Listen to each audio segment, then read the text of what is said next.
Hello बेटा, सभी को नमस्कार। आज की क्लास में अपन पढ़ेंगे संतवाणी, जिसमें कवि तुलसीदास जी के जो शेष दोहे हैं उनका अपन अध्ययन करेंगे। बाद में कवि कृपाराम खेड़िया को पढ़ेंगे। तो निकालिए प्रथम पाठ और कवि तुलसीदास जी के दोहों को निकालिए। इसमें अपन ने प्रथम 4 दोहे पढ़ लिए थे और अब अगला दोहा 5वां दोहा है। तुलसी या संसार में, तुलसी या संसार में भांति भांति के लोग, सबको हिलमिल चाहिए नदी नाव सिंह। देखिए बेटा, कवि तुलसीदास जी इस दोहे के माध्यम से कहते हैं कि इस संसार में जो ये संसार रूपी समुद्र है, ये जो संसार सागर है, इस संसार सागर में कई तरह के लोग, अलग अलग स्वभाव, अलग अलग प्रवृत्ति के लोग हैं। उन सबका अलग अलग मानना है, लेकिन कवि कहते हैं कि इस भव सागर को पार करने के लिए जिस प्रकार से एक नदी को पार करने के लिए एक नाव में बैठे हुए व्यक्ति आपस में मिलजुल कर उस नदी को पार करते हैं,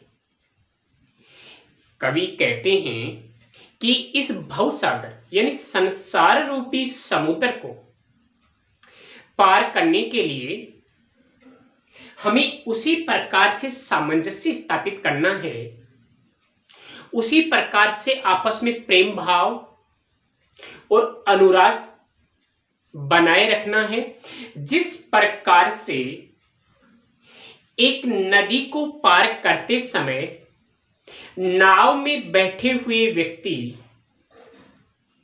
सभी अपने गंतव्य तक पहुंचने के लिए आपस में प्रेम भाव से मिलकर के, अपनत्व को अपना करके, सामंजस्य को अपना करके उसको पार करते हैं।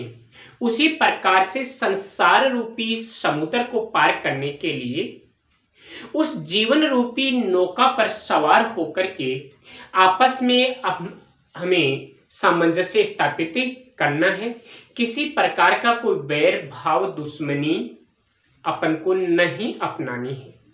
तो कवि का कहना है कि अपन जिस संसार रूपी समुद्र को पार करने की कोशिश कर रहे हैं, जिस जीवन रूपी नौका पर अपन बैठे हैं, उस जीवन रूपी नौका पर सभी लोगों को आपस में प्रेम भाव के साथ मिलजुल करके इस संसार रूपी समुद्र को पार करना है। तो यहाँ कवि ने जो 5वां दोहा लिखा है उसका भाव है कि कवि के अनुसार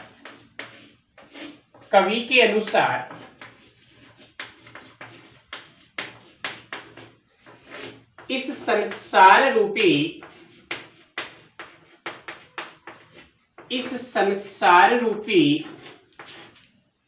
समुद्र को पार करने के लिए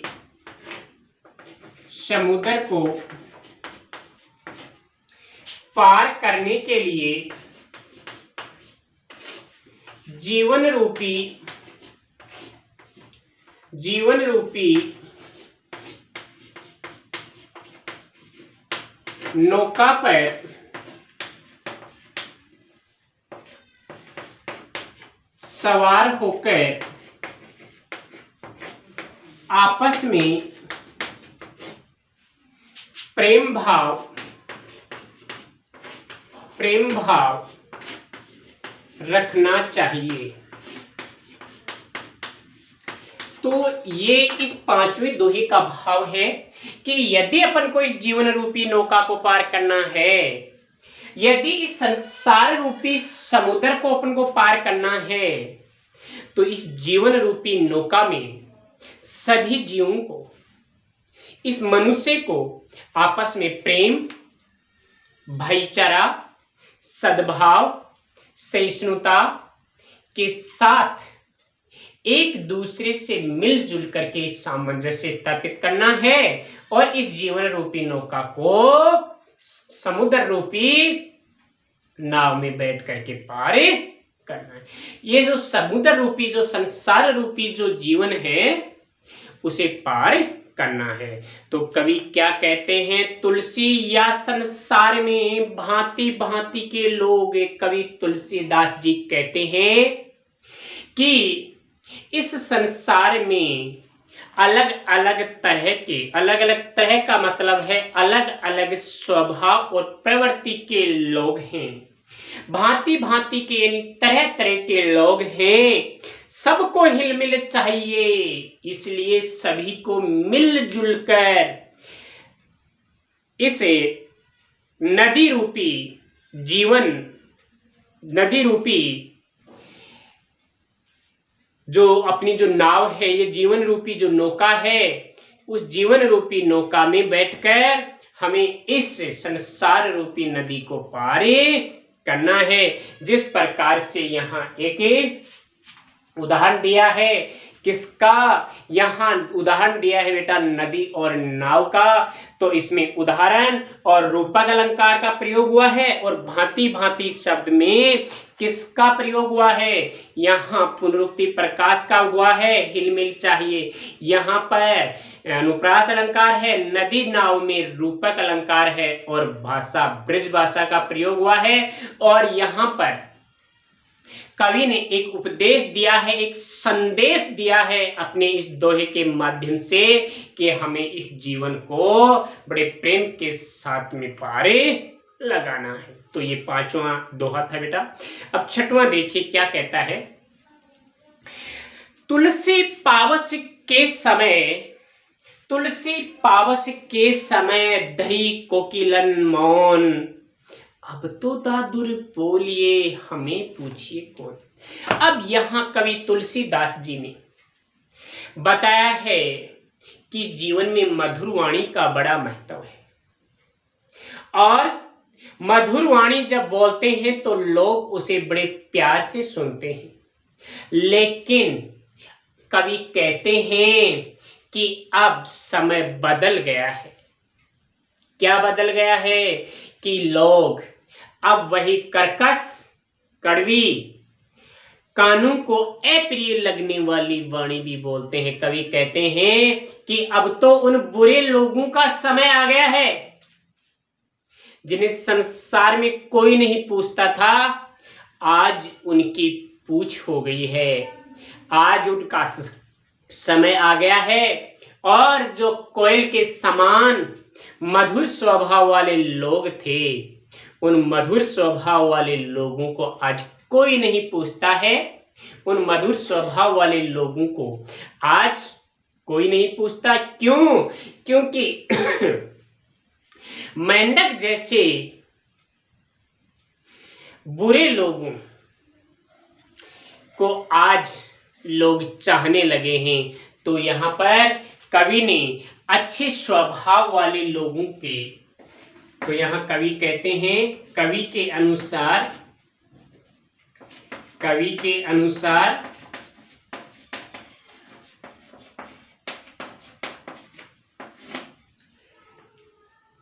समय पर बुरे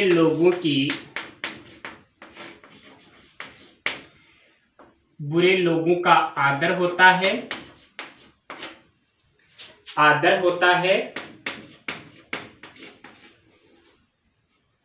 तो वहाँ अच्छे स्वभाव के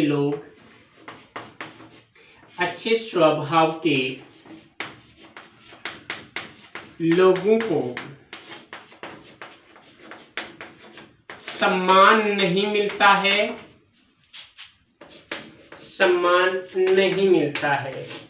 तो कवि का संदेश यह है कि समय की कीमत है, समय बलवान होता है।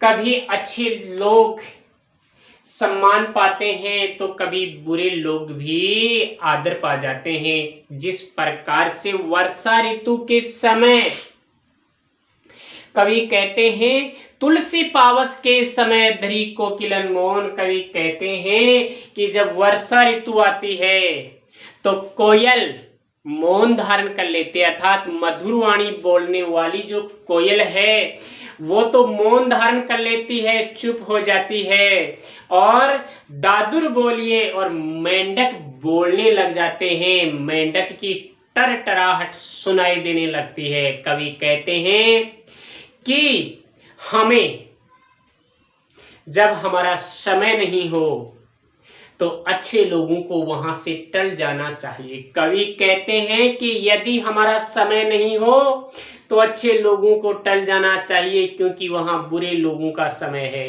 क्यों? क्योंकि जहां बुरे लोगों का सम्मान होता है तो अच्छे लोग, सत्संगति वाले लोग वहां आदर नहीं पाते हैं। तो देखिए बेटा क्या कहते हैं, पावस होती है वर्षा ऋतु।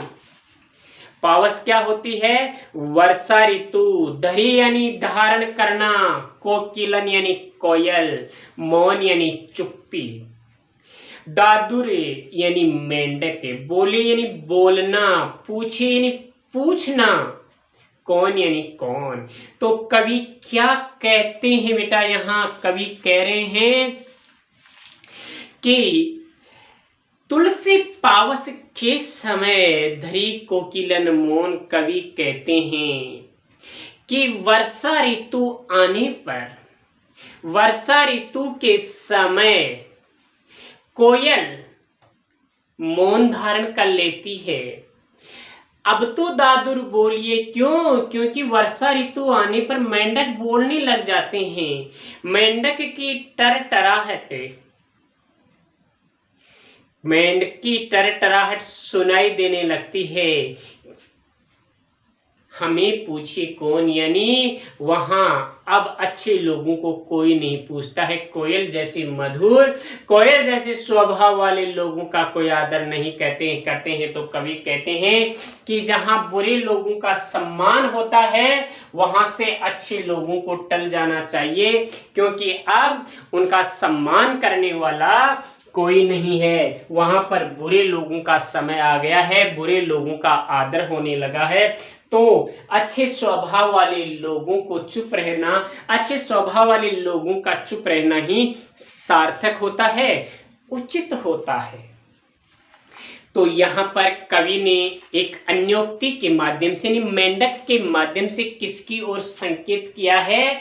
दुर्गुणों वाले व्यक्ति की और दुर्जन व्यक्तियों की ओर संकेत किया है। कोयल के माध्यम से अच्छे स्वभाव वाले लोगों की ओर संकेत किया है। अन्योक्ति है, ब्रज भाषा का प्रयोग है और संदेशात्मक शैली है। अब आगे देखिए, तुलसी ए समय के सखा, तुलसी ए समय के सखा, धीरज धर्म विवेक, साहित्य साहस सत्य व्रत राम भरोसो। अब यहाँ पर कवि ने इस 7वें दोहे के माध्यम से भी काफी अच्छी बात कही है, सराहना योग्य बात कही है। और कवि कहते हैं कि जब मनुष्य का बुरा समय आता है, कवि क्या कहते हैं? कवि कहते हैं कि जब मनुष्य का बुरा समय आता है तो उसके साथ देने वाले कौन कौन हैं? कवि कहते हैं कि जब मनुष्य का बुरा समय आता है तो उसका साथ देने वाला कौन है?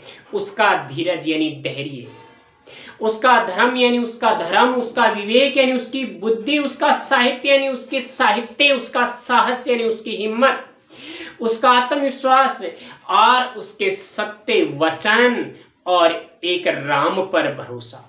यदि आपका राम पर अर्थात उस ईश्वर पर, उस प्रभु पर यदि आपका भरोसा है, उस प्रभु पर यदि आप भरोसा रखते हैं तो चाहे जो लोग बिगाड़ना चाहे बिगाड़ लें, कुछ भी नहीं बिगड़ने वाला।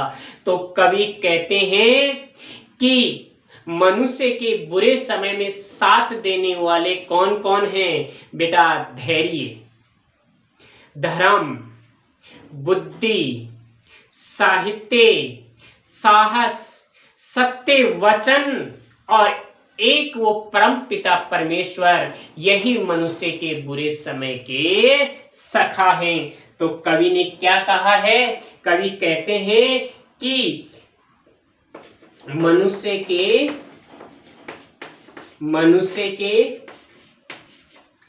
बुरे समय के सखा,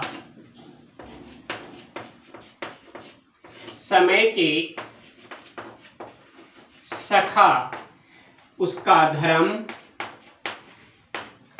उसका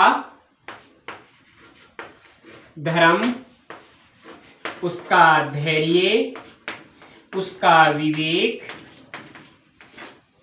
साहित्य, सत्यवचन,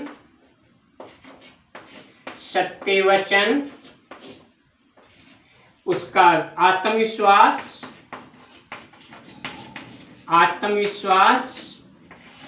और एक परम पिता परमेश्वर, और एक ईश्वर में विश्वास रखना।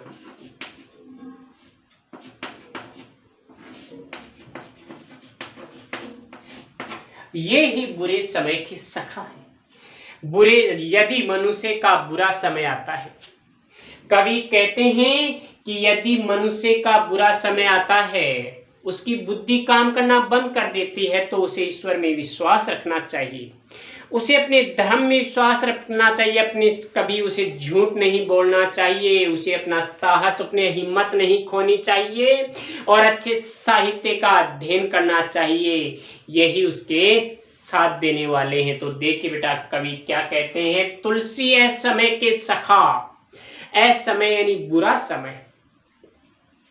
ऐ समय क्या होता है? बुरा समय। तुलसीदास जी कहते हैं कि मनुष्य के बुरे समय के जो मित्र हैं, सखा यानी मित्र, मनुष्य के बुरे समय के जो मित्र हैं वो कौन हैं? धीरज यानी उसका धैर्य, धर्म उसका धर्म, विवेक उसकी बुद्धि, उसकी समझ, साहित्य यानी उसका साहित्य, साहित्य का मतलब है बेटा साहित्य, साहस उसकी हिम्मत, सत्यव्रत और उसके सत्य वचन, राम भरोसो एक, और उसे उस एक प्रभु पर भी अपना भरोसा करना चाहिए। और इन्हीं के बल पर मनुष्य के बड़े से बड़े संकट का सामना किया जा सकता है।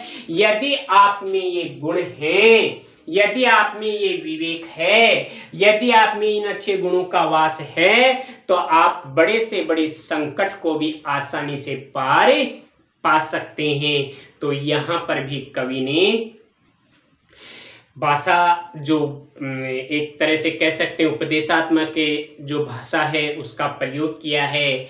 और यहाँ कवि के अनुसार अनुप्रास और अनुप्रास अलंकार का प्रयोग किया है, भाषा ब्रज है। तो ये थे बेटा कवि तुलसीदास जी के दोहे। अब अपन थोड़ा कवि कृपाराम खेड़िया का परिचय पढ़ लेते हैं। एक बार मैंने परिचय आपको लिखवा दिया, अब थोड़ा पढ़ लेते हैं, कल ये संतवाणी का पाठ पूरा हो जाएगा। तो देखिए, कवि कृपाराम खेड़िया, इनका जन्म 1743 ईस्वी में और इनका निधन 1833 ईस्वी में हुआ। राजस्थानी भाषा के प्रसिद्ध कवि कृपाराम खेड़िया का जन्म तत्कालीन मारवाड़ राज्य के खराड़ी गांव के निवासी जगराम जी खेड़िया के यहाँ हुआ। राजस्थानी भाषा डिंगल और पिंगल के उत्तम कवि व संस्कृत मर्मज्ञ विद्वान। संस्कृत भाषा के विद्वान होने के कारण उन्हें सीकर के राव राजा लक्ष्मण सिंह ने महाराजपुर और लक्ष्मणपुरा है गांव की जागीर दी थी। कवि कृपाराम खेड़िया सीकर के राजा देवी सिंह के दरबार में भी रहे थे, जो लक्ष्मण सिंह के वंशज थे।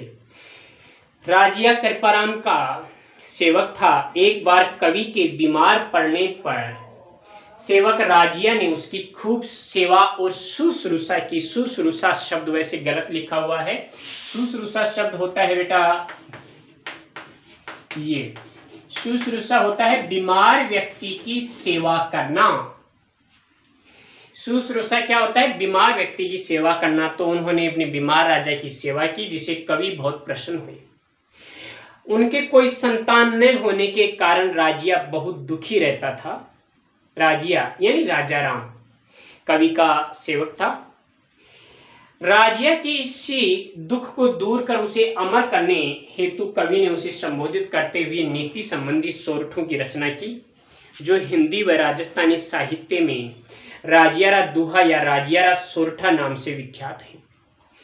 क्या होता है कि राजिया के कोई संतान नहीं थी, वे दुखी थे कि सभी लोग अपना वंशज चलाना चाहते हैं, इस दुनिया में आए हैं तो अपना नाम कमाना चाहते हैं, अपने नाम को अमर करना चाहते हैं। यह चिंता जब उन्होंने अपने स्वामी से कही तो कवि ने उनकी पीड़ा को समझा और कहा कि देखिए, ये कोई दुख की बात नहीं है, ये आपका जो दुख आप बता रहे हैं, इस दुख को मैं दूर कर दूंगा और आपका नाम अमर कर दूंगा कि लोग सदी सदी तक आपका नाम लेते रहेंगे। तो उन राजा राम यानी राजिया के नाम को अमर करने के लिए इन सोरठों की रचना की थी। प्रस्तुत पाठ में नीति व आदर्श लोक मर्यादा की सीख देने वाले सोरठों का समावेश किया गया है, यानी उन सोरठों को शामिल किया गया है। कोयल व काग की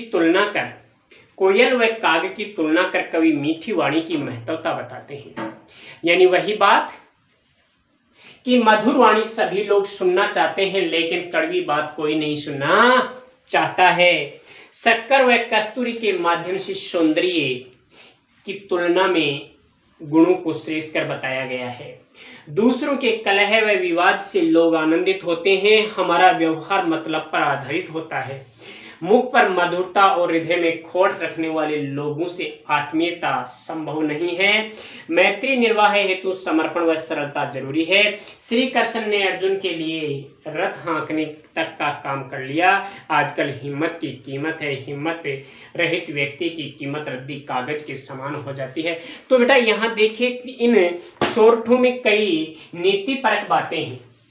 इन सोरठों में कई नीतिपरक बातें हैं जो अपने जीवन को काफ़ी कुछ यूँ कहें कि सराहनीय बनाते हैं। यदि हम इन नीति संबंधी बातों का अपने जीवन में इन नीति संबंधी बातों को यदि हम अपने जीवन में उतारें तो एक व्यक्ति का जीवन काफ़ी सफल हो सकता है। इसलिए ये जो बातें हैं कि यदि व्यक्ति में हिम्मत नहीं है तो उसकी इस संसार में उसे कोई नहीं पहुंचता। जिस प्रकार से रद्दी कागज को कचरे के ढेर में फेंक देते हैं, उसी प्रकार से बिना हिम्मत वाला व्यक्ति रद्दी कागज के ढेर के समान हो जाता है। और कवि कहते हैं कि जहाँ अच्छे गुणों का सम्मान नहीं होता वहाँ से उसे चले जाना चाहिए। और कस्तूरी के माध्यम से व्यक्ति के अच्छे गुणों का भी यहाँ पर अवलोकन किया है। तो यानी बहुत से ऐसे नीति संबंधी सोरठों की रचना कवि कृपाराम खेड़िया ने की है और उन्हीं का अध्ययन अपन इस पाठ में करेंगे। तो आज की क्लास में इतना ही। कल की क्लास में अपन कवि कृपाराम खेड़िया की जो नीति संबंधी दोहे हैं उनका अध्ययन करेंगे। और हाँ, आपकी जो टेस्ट की कॉपियाँ हैं वो सारी चेक हो गई हैं। हालांकि कम ही बच्चों ने टेस्ट दिए हैं। इतनी जो संख्या है अपनी 12th की, उसमें से मेरे पास लगभग कॉपी आई है तो 125 कॉपी आई हैं। 125 के लगभग कॉपियाँ आई हैं। तो बहुत ही कम कॉपियाँ मेरे को प्राप्त हुई हैं। मुझे उम्मीद थी कि लगभग 250-300 बच्चे टेस्ट देंगे, लेकिन टेस्ट देने वाले पता नहीं क्यों नहीं दे रहे हो। मैंने प्रश्नों की संख्या भी 5-6 प्रश्न रखे थे और प्रश्न भी बहुत ईजी रखे हुए थे। टेस्ट में पेपर में कम डाले हुए थे। दूसरी बात, जो चीज़ मैंने आपको टेस्ट में दी है उसका 2 बार रिवीजन हो चुका है। एक बार तो आपको मैंने क्लास में बता दिया, दूसरी बार मैंने PDF डाल दी, तीसरी बात यहाँ वीडियो के माध्यम से। फिर भी देखिए आपके उतने नंबर नहीं है कुछ बच्चों को छोड़ करके, तो ये एक निराशाजनक बातें। बेटा टेस्ट दो और टेस्ट दो, ईमानदारी के साथ दो। इसलिए थोड़ा सा के पढ़ाई किया करो। और हाँ, अभी आपकी कुछ, मेरे को ऐसा लग रहा है कि दीपावली से पहले भी आपकी कुछ कक्षाएं हो जाएंगी स्कूल में, और दीपावली के बाद तो अपनी लगभग पूरी क्लासें यथावत हो ही जाएंगी। तो अब समय, बुरा समय बीत चुका है, अब तो कि अपना समय आने वाला है, अपना भी समय आएगा, तो उसी के अनुसार अपना समय आने वाला है। अपन अच्छा करेंगे, हिम्मत के साथ पढ़ेंगे और काफ़ी कुछ अपन पाएंगे। धन्यवाद।